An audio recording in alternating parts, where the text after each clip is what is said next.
So he feeds, clear, control, feed, counter feed, control, sticky hand, slash, clear, slash, stab, and away. So as he fires at me, I have a reverse grip, he has a forehand grip, right? So with the forehand grip, and this is here, I gotta make sure I'm turning my body or pivoting off.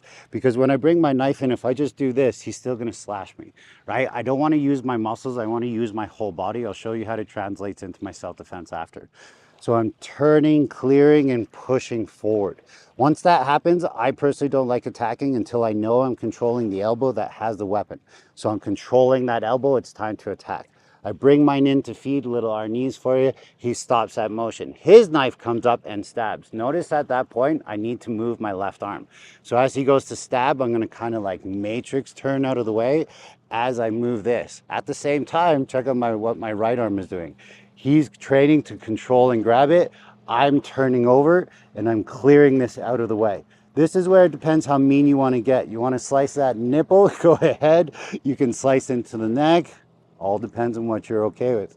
As this clears, that whole time I was controlling with my left hand. So almost doing like a little Wing Chun Kung Fu, two hands working at the same time.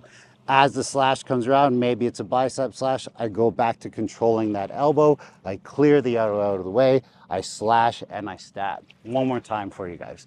So he feeds, clear, control, feed, counter feed, control, sticky hand, slash, clear, slash, stab, and away. One more time.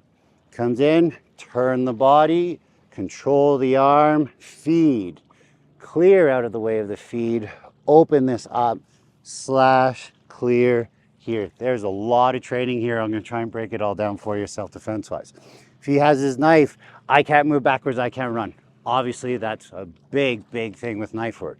So as he comes here, I'm turning. So the same thing I did with my knife. If Guru Joel tries to cut me now, cut. See, I'm just controlling, I'm trying to find control, right? Because I need to know where that knife is. I always love to have two hands on it if I can.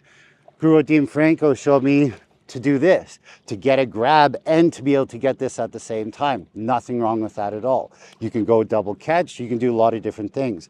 But this is a little bit weak structurally if you're smaller than your opponent. So I'd really recommend the training be emphasized into that right arm. So he's here, as he's pushing in there, I'm controlling an elbow. If I'm controlling an elbow, I want to control a wrist. I want to control these things. Is it time to strike and maybe go for the eyes? I could, but look, he's going to block it. That's why that drill is so important, not just as a feed, as a follow as well. So when he's here, self-defense wise, I'm here, I'm controlling, and now it's stab me please, right? He's trying to stab, he's trying to do all these things. I'm just holding and controlling. Stab me, come on, stab me. Yeah, right, okay.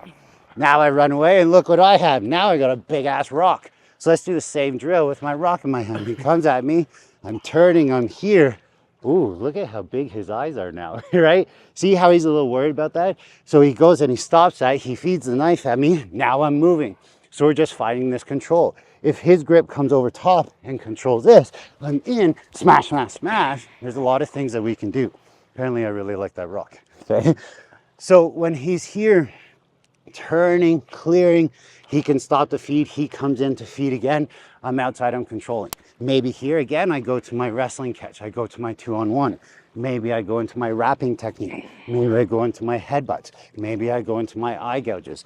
But that's why I love this drill, because there's so many different ways in which you can apply it into your self-defense. But when you have a knife trainer, you're learning to flow. That's why I call them flow drills. So I'm flowing together. We're connecting together. My arms are moving together. We can switch roles. We can play. That's why you train martial arts, to get good at self-defense with the right mindset. Stay safe out there.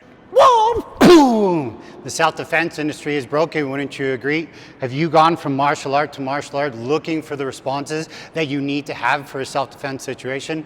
Well, I spent 35 years training in martial arts. I acquired 7 different black belts to find out that when I pressure tested their shit, it didn't work. So what did I do? I had to come up with my own system. Make sure to check it out at budobrothers.com. Build the confidence you need to stay safe.